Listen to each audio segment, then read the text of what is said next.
I'm very honored to be on this stage, TEDx stage, San Camino Street, and to talk about important topics that deeply touch to our souls, because it's our mental health, and especially in the social media world. Um, what's the intersection of social media and mental health, navigating of this social media era? Over a decade ago, we didn't know how social media will implement our lives.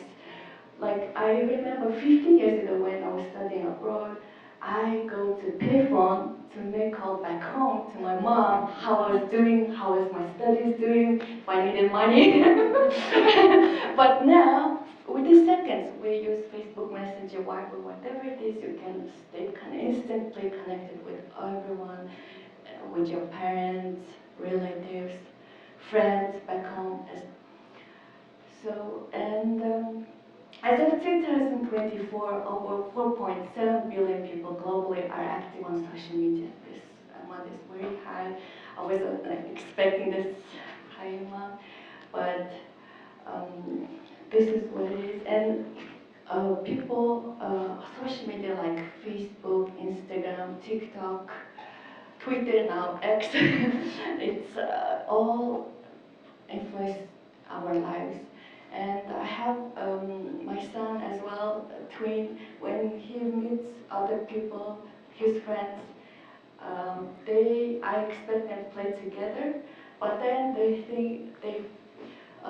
do ask for my phone, and what they do is play Roblox together. So it's not good or bad, it's just the evolving, whatever it is, everything is evolving. And now VR is coming out, everything is evolving. So we need to be adjust and to that and cope with it together. So, and I wanted to talk to you about the effects of social media, highlight real effect. It's very first thing that we need to discuss. It's other people's lives share of the moment of their joy, pleasure. Like they're having my single friend, she's saying, oh, I'm single, but then everybody's around getting engaged, getting married, having kids, and they share on their social media the happy moments, joyful moments. And another thing is they're sharing their success stories. Oh, I've been promoted. But my other friend is like, oh, I've been stuck with the same job for 5 years, but this person just joined in 10 months, she get promoted. It's giving you a feeling dissatisfaction, where comparison with other people's life, where reality is distorted. They're sharing all the good things. And another story is that people posting pictures of their beautiful moments. I'm also guilty of that. I take 500 pictures of myself and pick only one and post edited or photoshopped one in the end. Whatever I pick. And and then we expect people liking them and checking how many likes I got after the post. You know, and then I wanted to talk about next effect. Secondly, is FOMO, fear of missing out. For example, you see a picture of somebody's wedding, but your cousin went there, and you were not invited. Why I wasn't invited? Why I'm not included? It makes you feel more lonely. That's the effect, fear of missing out.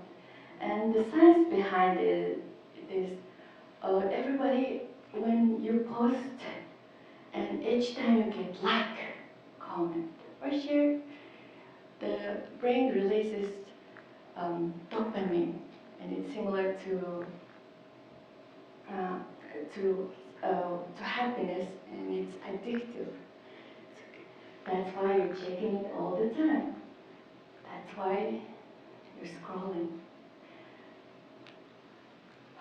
I wanted to talk about the good and bad also for the social media. According to the Center of Disease Control and Prevention, suicide rates among individuals in age 10 to 24 increased by 57% from 2007 to 2018. This is very staggering. And one of the influences is cyberbullying.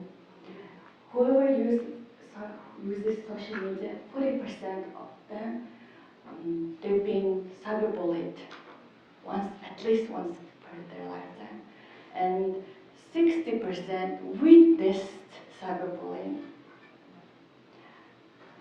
And when you're cyberbullied, suicidal thoughts come to you. And for the young adults, teenagers, tweens, first thing come to their mind is suicidal thought, and they've already been pressured from their community, from the parents. You need to get grades, you need to be going to sports, you need to get to good college. They're already already a lot of pressure, and also social media, everything.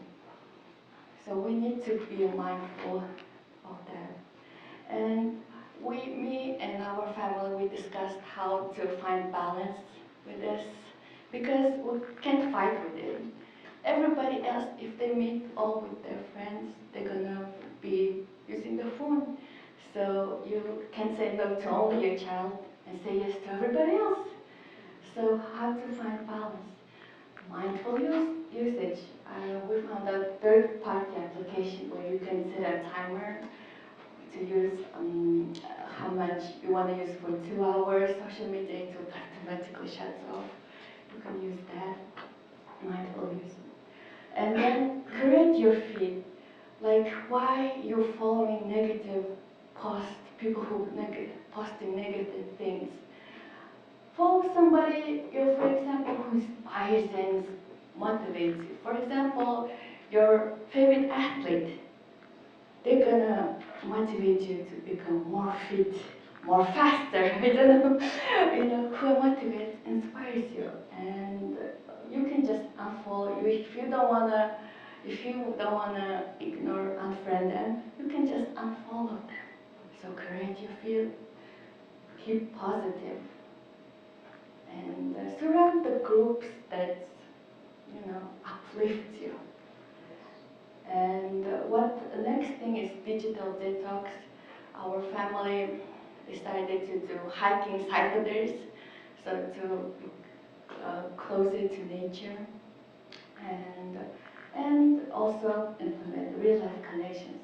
And we try to do routines like Friday nights, pizza night, and Una. My son is smiling. Yeah.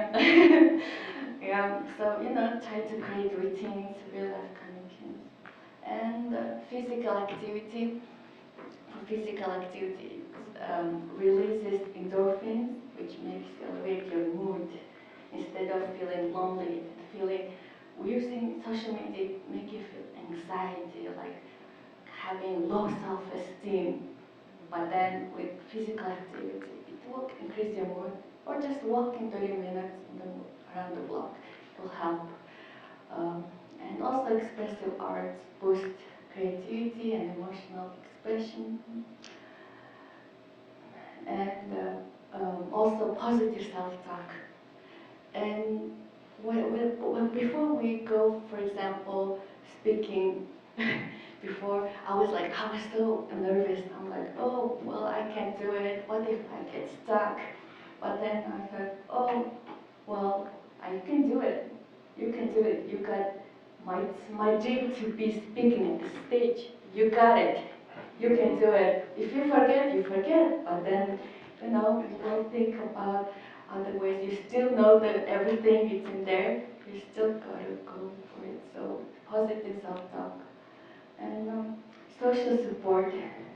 We need to go have more meaningful conversations with each other and spend time with each other rather than watching the phone. And interesting enough, whoever spends uh,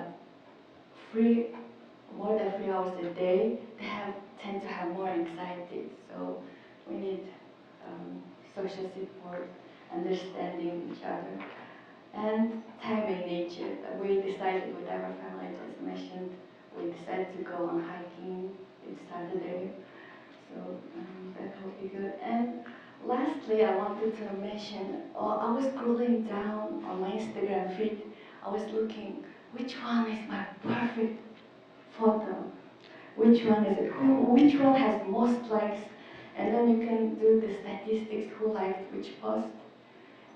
The only unfiltered, unedited photo had most likes and reached out to everybody else. So I thought, I need to be more authentic, be authentic. That's great.